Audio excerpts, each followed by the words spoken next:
Ever feel like you finish an audio mix and it's missing something? You know, that pro sound? Yeah, like it's almost there, but not quite. Exactly. It can be so frustrating. Yeah.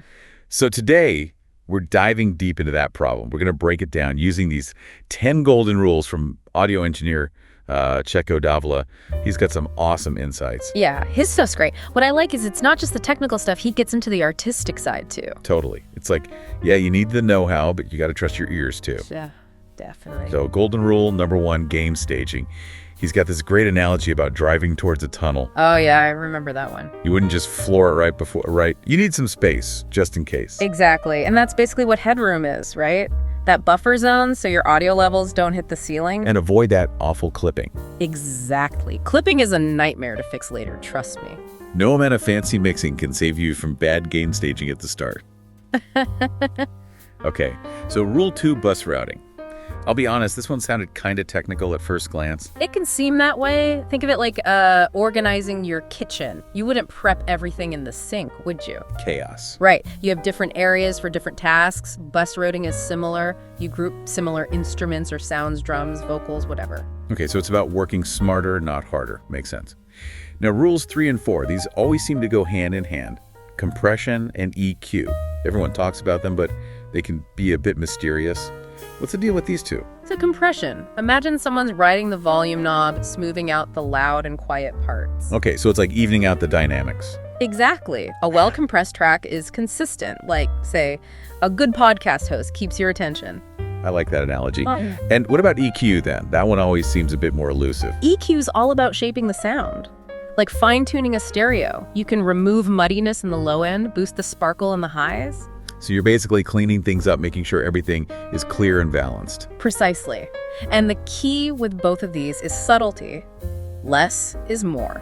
It's tempting to go overboard though, right? Oh yeah, for sure. Oh. But honestly, dial things back until you barely notice them. That's usually the sweet spot. Just your ears. Always. Okay, now for the fun part, rule 5. Plugins and character. This is where things get interesting. Think of plugins like spices. They add that unique flavor to your sound. And there's so many to choose from, it can be overwhelming. It definitely can be. My advice, experiment. Find what sounds good to you. Don't be afraid to get creative. Love that. All right, so we've got our spices, but what about that powerful low end? Ah, yes. Rules 6 and 7. Order the bass and parallel compression. Key takeaway here. Too much bass muddies your mix, right? Everything sounds boomy. Parallel compression lets you enhance the low end without overwhelming everything else. It's like adding this super clean, punchy version alongside your original bass line. So everything has space, even the bass. Makes sense. Speaking of space, that brings us to rules 8 and 9, panning, reverb, and delay.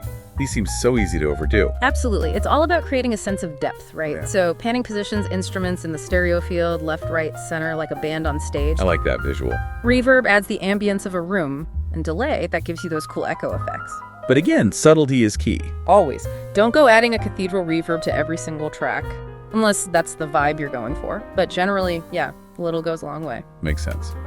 And finally, the aha moment of these golden rules, rule 10. Arrangement. This one feels like we saved the best for last. This one's huge. It's like building a house. You need a strong foundation. Well, a well-arranged track. That is your strong foundation. If the arrangement makes sense musically, mixing becomes so much easier. It all comes back to that solid foundation. Wow, we've covered a lot today. These 10 rules, they're more than just technical tips. It's like a whole mindset for approaching audio. 100%. It's understanding the why behind the what, and using your ears to guide you. So, to everyone listening, if you're about to start your next project, think about these rules. What's one small change you can make today? Even a tiny tweak to your gain staging, a touch of EQ, it can make a world of difference. Until next time, happy mixing.